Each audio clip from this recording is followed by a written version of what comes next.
A servant lifts a clay jar to the light and realizes, with a cold drop in his stomach, that it is empty. It is the third day of a wedding feast in a village called Cana. The village is so small that no map of the ancient world bothers to mark it. The guests are still laughing, the music is still going, and the wine, the one thing a host is responsible for, the one thing that says you are welcome here. Stay longer, you matter to me, the wine has run out. In that culture, this is not an inconvenience. This is a humiliation that will follow the family for years. People will tell the story at other weddings. The bridegroom will carry it like a stain. And standing near the edge of the courtyard is a woman who notices before anyone else does. Her name is Mary. She leans toward her son, a carpenter from Nazareth, who has never, as far as anyone at this party knows, done anything remarkable in his life. She says 6 words. They have no wine. That's all. What happens next is the first recorded miracle of Jesus of Nazareth. And here is the strange part. There is no lightning. There is no shout. There is no crowd gasping. He simply tells the servants to fill 6 stone jars with water. They fill them to the brim. And when the water is drawn out, it is wine, better wine than anything served all night. Now, you have probably heard that story before. You may have heard it so many times that it has gone flat the way a coin goes smooth in your pocket. So I want you to hold one detail, just one. The day. It was the 3rd day. Remember that. Because the first miracle Jesus ever performed and the very last miracle he ever performed are secretly the same miracle. And the clue is hidden in 3 small words that almost everyone reads right past. We will get to that, but not yet. Here's what most people miss about the miracles of Jesus. We treat them like a highlight reel. Water into wine, walking on water, a dead man strolling out of a tomb, still wrapped in his grave clothes. We line them up like trophies on a shelf, and we marvel at the power. And the power is real, but the power was never the point. The Gospel of John never even calls them miracles. The word he uses is sēmeion. It means a sign. And a sign is not the destination. A sign is the thing on the side of the road that points past itself to something larger. When you are driving and you see a sign that says the ocean is 12 miles ahead, you do not pull over and worship the sign. You keep driving because the sign is promising you something it cannot itself contain. That is what every miracle in this video is. Not a trick, not a flourish, a finger pointing. And when you stop staring at the power and start following the finger, a pattern appears that you cannot unsee. Because Jesus does not perform his miracles at random. He climbs. He starts by fixing what is broken in nature, wine, weather, water, fish. Then he moves to what is broken in the body, leprosy, paralysis, blindness, a fever. Then he goes deeper into what is broken in the mind, the tormented, and the possessed. And then at the very top of the staircase, he turns and faces the one enemy no human being has ever beaten. He faces death itself, and he speaks to it the way you would speak to a child you are waking for school. So this is not a story about a magic trick. This is not a story about a wedding. This is not a story about wine. This is a story about an argument made of miracles, built one claim at a time, climbing toward a single conclusion so enormous that the people who watched it happen could not hold it in their heads. By the end of this video, you will see all of it as one ascending staircase, and you will understand why the bottom step and the top step are somehow the same step. Let's start climbing. Start with the first step, nature. The wine at Cana was step 1, And it tells you something about how Jesus works. He did not conjure wine out of empty air. He took something ordinary water, the most common substance on earth, and he made it become more than it was. Hold on to that. It is going to matter more than you think. Now move to the water itself. It is night on the Sea of Galilee. If you have never been on open water in the dark, let me tell you what it does to a person. The horizon disappears. You cannot tell where the lake ends and the sky begins. Every sound is bigger. And the men in this particular boat are not amateurs. Several of them are professional fishermen who grew up on this exact lake. They know its moods, which is why their terror means something. A storm comes down off the hill so fast and so violent that the boat begins to swamp. Waves break over the sides. The men are bailing water with their hands screaming over the wind. And Jesus, and this is almost offensive when you picture it, Jesus is asleep. In the back, on a cushion, they shake him awake. Master, do you not care that we are about to die? He stands up in a pitching boat. He looks at the wind and he says 3 words: peace, be still. Not a prayer, not a plea to heaven, a command spoken to the weather the way a parent speaks to a room full of shouting children. And the wind stops, not slowly, not gradually. The gospel says there was a great calm, the water flat as glass in a matter of seconds. And the disciples who have just been saved are now more frightened than they were during the storm. Because a storm they understood. A man the storm obeys that they did not. Here's what most people miss. The fear did not leave the boat. It just changed its address. They had been afraid of dying. Now, they were afraid of the one who had been sleeping next to them the whole time. But it gets stranger because Jesus does not stay on the water's surface for long. He turns towards something far more personal than weather. He turns toward the human body, and the first body he touches is the one body in all of Israel that no one was allowed to touch. A man with leprosy comes to him. You need to understand what that word meant. Leprosy was not only a disease, it was a sentence of total exile.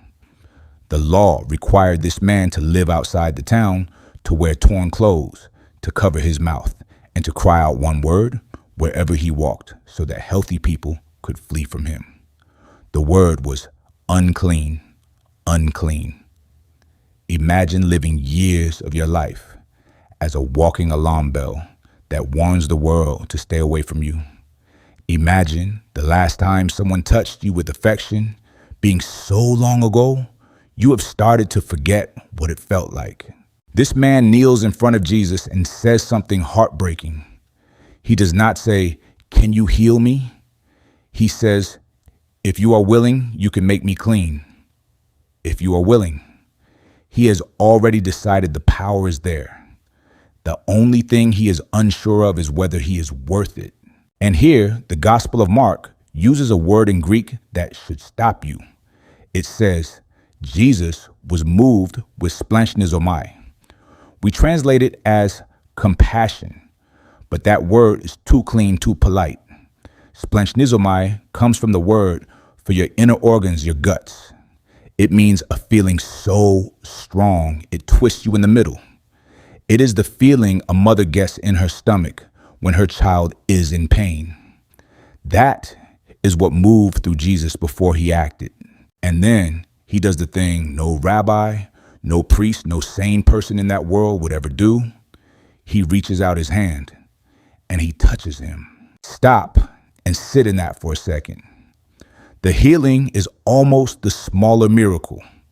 The touch is the bigger one. For the first time in years, this man feels the warmth of another human hand on his skin. And in the same instant, the disease that stole his life drains out of his body.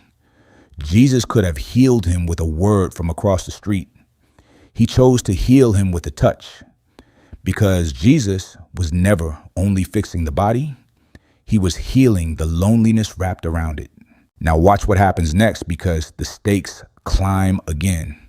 4 men are carrying a 5th man on a mat. The 5th man is paralyzed. He cannot walk, cannot work, cannot do anything but lie there and be carried.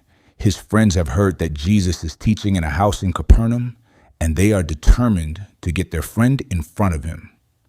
But when they arrive, the house is so packed that there is not even room in the doorway.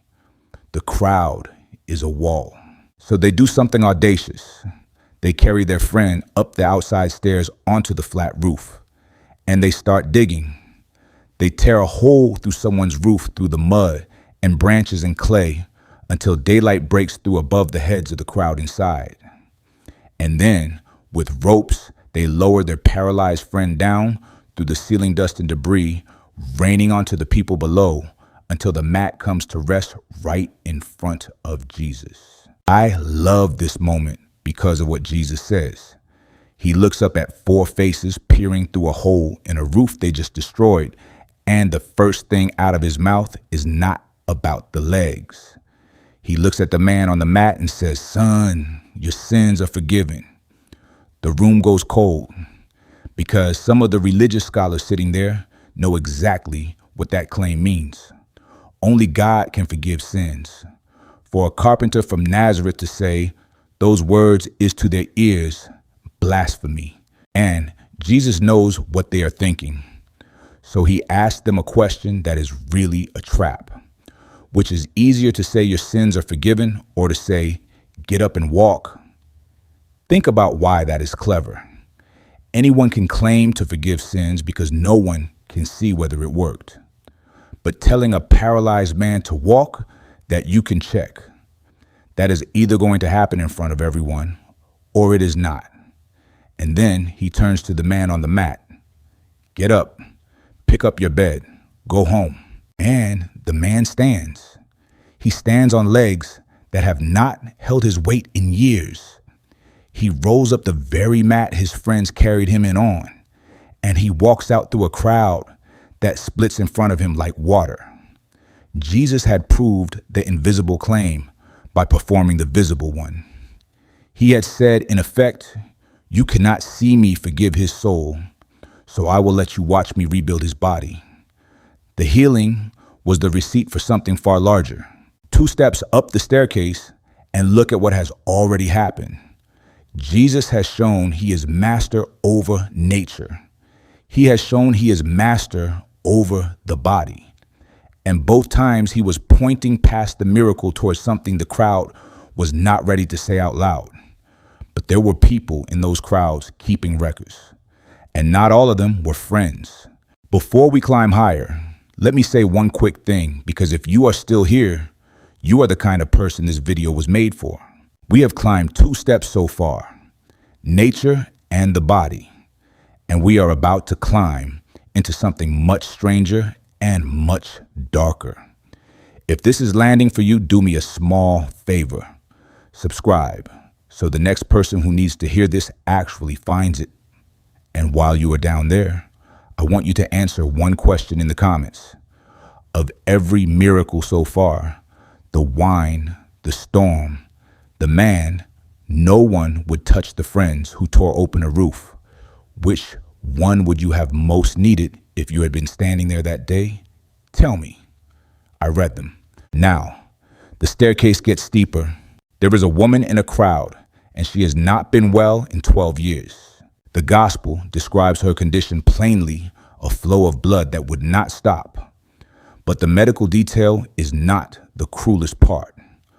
Under the law of her time, a constant flow of blood made her permanently unclean. Do you understand what that did to a life? For 12 years, she could not be touched. Anyone she touched became unclean too. She could not worship in the temple. A husband could not hold her. If she sat in a chair, the chair was unclean. She had become, in the eyes of her whole community, contagious. 12 years of being the woman no one could come near. And Mark adds a line that lands like a punch in the gut.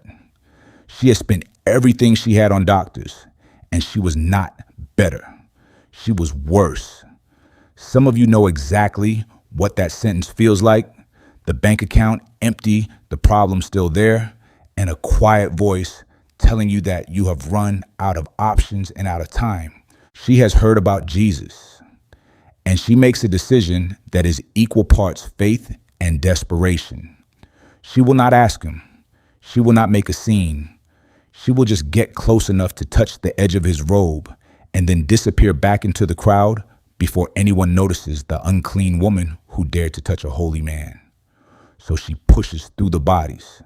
She gets low, and her fingers brush the hem of his garment. And instantly, she feels the bleeding stop. 12 years gone in a heartbeat. But here's what most people miss. She wanted to vanish. Jesus would not let her. He stops walking. In the middle of a pressing, shoving crowd, he turns around and asks, "Who touched me?" His disciples think it is a ridiculous question. Everyone is touching you. The crowd is crushing us. But Jesus knows the difference between the crowd that bumps into him and the one person who reached for him in faith. And he waits. And the woman, trembling, certain she is about to be punished, comes forward and falls down and tells him the whole truth in front of everyone. The very exposure she has spent 12 years avoiding. And what does he call her? He does not scold her. He calls her daughter.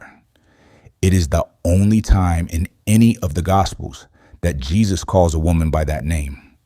12 years she had no place, no family standing, no name in that town except the unclean one. And the first word he gives her back is the word that means you belong to me. He healed her body in secret. He healed her shame out loud. But it gets stranger because not everyone who needed him was a Jew. And not everyone who believed had ever set foot in a synagogue. Pay attention to this one because it stunned Jesus himself. A Roman centurion, an officer of the occupying army, a Gentile, the kind of man a devout Jew would cross the street to avoid, comes to Jesus about a servant who is dying. And Jesus says simply, "I will come and heal him." But the centurion stops him. And what he says is so unexpected that the gospel records it almost as a marvel. He says, "Lord, I am not worthy that you should come under my roof. Just say the word, and my servant will be healed. For I am a man under authority. I tell one soldier to go, and he goes. I understand how authority works. You do not need to be in the room. You only need to speak." And here is one of two times in the entire gospel record where Jesus is described as amazed. He turns to the crowd and says he has not found faith like this in all of Israel. A pagan soldier understood something the religious experts had missed, that the power of Jesus was not bound by distance, not bound by buildings, not bound by bloodline. He spoke the word. And miles away in a house, Jesus never entered a dying servant sat up well. Now I want to pause the stories for a moment because a fair question is forming in your mind. How do we know any of this happened? Maybe these accounts grew in the retelling. Maybe the miracles are legend. So step outside the Bible for a second. There is a Jewish historian named Josephus, born just a few years after the crucifixion, writing for a Roman audience that had no reason to flatter Christians. And in his history of the Jewish people, he describes Jesus as a man who performed his words, surprising works. Even the outside observer, the secular historian, recorded that this man was doing things people could not explain. And then there is the Talmud, the collection of rabbinic teaching from Judaism, much of it hostile to the claims of Jesus. And here is the remarkable thing. The Talmud does not deny that Jesus performed wonders. It accuses him of sorcery. Sit with that. His enemies, the people most motivated to call him a fraud, did not argue that the miracles never happened. They argued about where the power came from. When even your opponents concede the event, and only fight over the explanation that is one of the strongest kinds of evidence history can give you. So these are not bedtime stories invented centuries later. People wrote them down while eyewitnesses were still alive to argue. And this is where it gets remarkable, because Jesus is about to climb off the staircase of the body altogether and step into a darkness most of us would rather not look at directly. The mind, the soul, the places inside a person where something has gone wrong that no doctor can reach. There is a man who lives among the tombs. He is naked. He cannot be restrained. They have tried chains and shackles, and he snaps them like thread. Night and day he howls among the graves and cuts himself with stones. He is so violent that an entire region steers around the cemetery where he lives. He is by every measure his neighbors have gone. A human being erased from the inside. And Jesus steps off a boat and walks straight toward him. When Jesus asks the tormenting spirit its name, the answer is one of the most chilling lines in all of Scripture. My name is Legion, for we are many. A legion was a Roman military unit of thousands of soldiers. This was not one darkness. It was an occupying army inside a single human soul. And Jesus drives it out. The whole horror of it leaves the man at once. And here is the detail that breaks me every time. When the townspeople come running to see what happened, they find the man who terrorized their region for years sitting at the feet of Jesus, clothed and in his right mind. Clothed. Someone had given him clothes. And in his right mind, the mind that had been a battlefield was now quiet. He was a person again. There is one more, and it is the most human of them all. A father pushes through a crowd carrying a boy who has been tormented since childhood by something that throws him to the ground, into fire, into water, trying to destroy him. The father has already tried the disciples, and they fail. He is at the absolute end of himself. And he says to Jesus a sentence so honest that it has been the prayer of exhausted, half-broken believers ever since. He says, Lord, I believe. Help my unbelief. Read that again. I believe, help my unbelief. He is not pretending to have it all together. He is saying, I have just enough faith to ask you and not one drop more, and I am terrified it is not enough. And Jesus does not turn him away for the smallness of his faith. He heals the boy. Because Jesus never needed your faith to be large. He only needed it to be pointed in the right direction. 3 steps up now. Nature, body, and now the mind itself, the soul itself, the part of a person that medicine still cannot map. There was only 1 step left to climb, and no one had ever climbed it and come back. 1 quick breath before the last step, because what comes next is the reason all of this was building. Look back at how far we have climbed. Water turned to wine, a storm gone silent, a man no one would touch, a woman called daughter, a soldier's faith that stunned the Lord himself, a soul with an army inside it made quiet. Every step higher, every step closer to the one door no human being has ever walked back through. If you have made it this far with me, you already know this is not really a video about the past. So before we open that last door, hit subscribe and leave 1 word in the comments, the name of someone you wish were still here. I am not going to explain why yet. You will understand in a few minutes. Now, the last step, death. There is a man named Jairus, and he is running. Jairus is not a nobody. He is a ruler of the synagogue, respected, established, the kind of man who has a reserved seat and a careful reputation. And right now, none of it matters because his 12-year-old daughter is dying and a respected man is shoving through a crowd and throwing himself face down in the dirt at the feet of a traveling teacher. That is what terror does. It strips the title right off you. When it is your child, you do not care who is watching. Jesus agrees to come, but on the way, he is delayed. It is the woman in the crowd, the one who touched his robe. And while Jesus is still speaking to her men, arrive from Jairus' house with the worst sentence a parent can hear. Your daughter is dead. Why trouble the teacher any further? Picture Jairus' face in that moment. He was so close. Stay with me, because what Jesus says to him is for every person who has ever been told they are too late. Jesus turns to him and says, "Do not be afraid, only believe." They reach the house, and it is already full of the sound of mourning, wailing flutes, the professional grief of a funeral already in motion. Jesus says the child is only sleeping, and the mourners laugh at him. They laugh. They have seen death. They know what it looks like. He puts them all outside.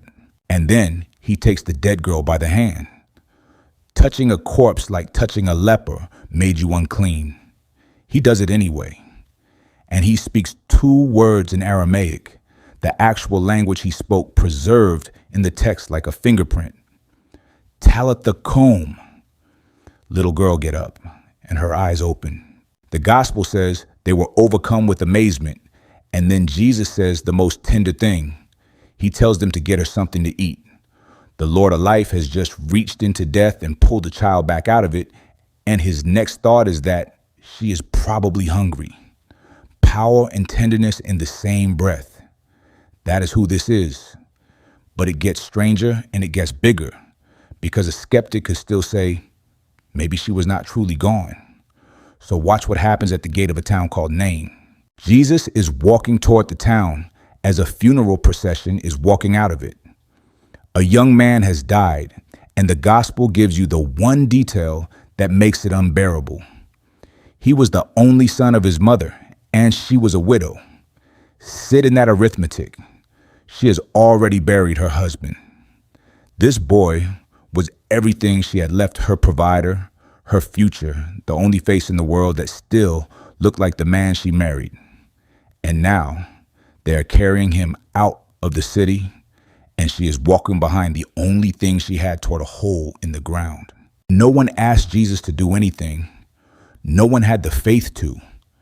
The text says simply that when he saw her, he had compassion on her, that gut-deep word again. He walks up and touches the open coffin, and the men carrying it stop. And he speaks to a dead man as though he were merely asleep. "Young man, I say to you, arise." And the boy sits up and begins to speak. And the next line is one of the gentlest in all of Scripture. Jesus gave him back to his mother. Not Jesus raised him. Jesus gave him back to his mother. The miracle was for her. Here's the part nobody tells you about these 3. They escalate on purpose. The girl Jesus reaches just after she dies.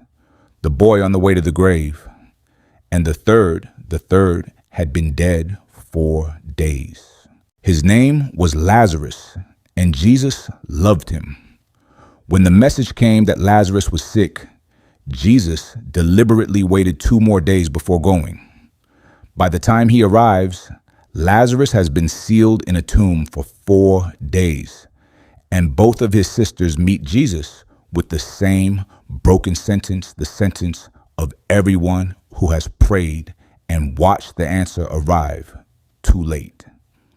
"Lord, if you had been here, my brother would not have died." If you had been here. And here we come to the shortest verse in the entire Bible, and one of the most staggering.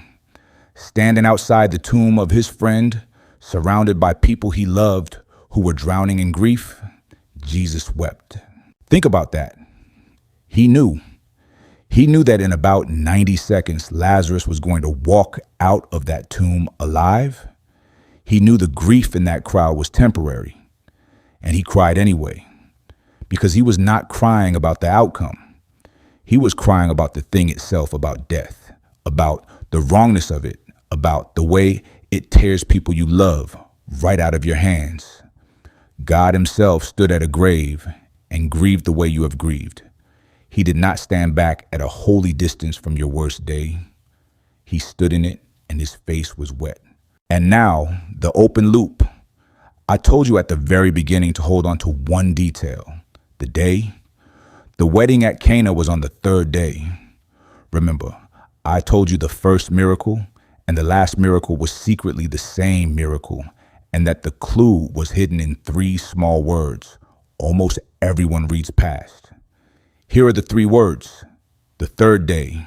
At Cana, on the third day, Jesus took something ordinary and made it become something new, water that was no longer merely water.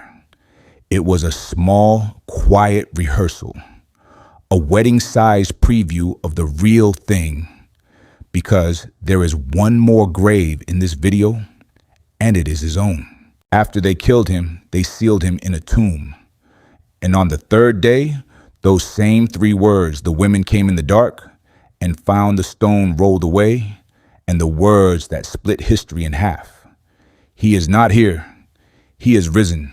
Do you see it now? Every miracle was a step climbing toward this. The water at Cana was death and resurrection in miniature, the ordinary made new on the third day. Lazarus walked out of his tomb still wearing his grave clothes because he would one day need them again. He was raised, but he would die a second time. Jesus walked out of his folding the grave clothes up and leaving them behind because he was never going to need them again. Lazarus was a miracle. Jesus was the end of death itself. The first step and the last step were the same step.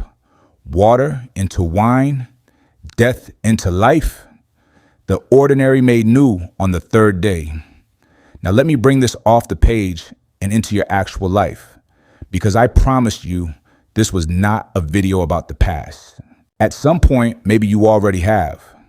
Maybe it is still ahead of you. You are going to stand where Mary and Martha stood. You are going to get the phone call in the middle of the night. You are going to stand at a graveside in a coat that is not warm enough, listening to words that do not go in, looking at a hole in the ground that is about to hold someone whose voice you can still hear. And some part of you is going to say the oldest prayer of the grieving heart. If you had been here, where were you? You are too late. That earlier, I asked you to leave one name in the comments, the name of someone you wish were still here. This is why.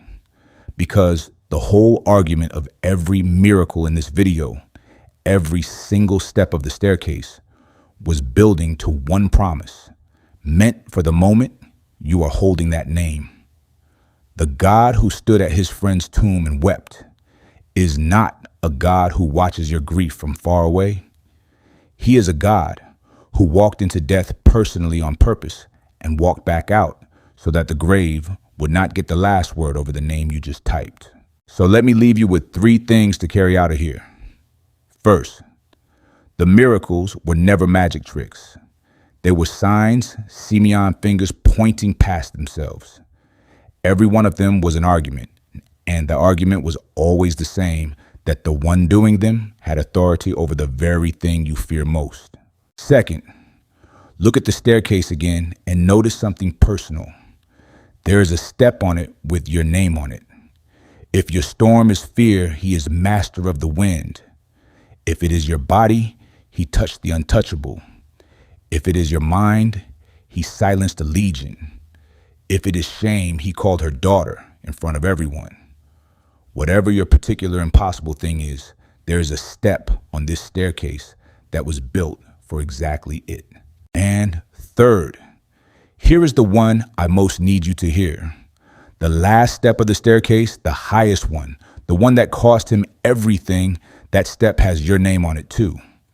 He did not climb up to death and defeat it to win an argument.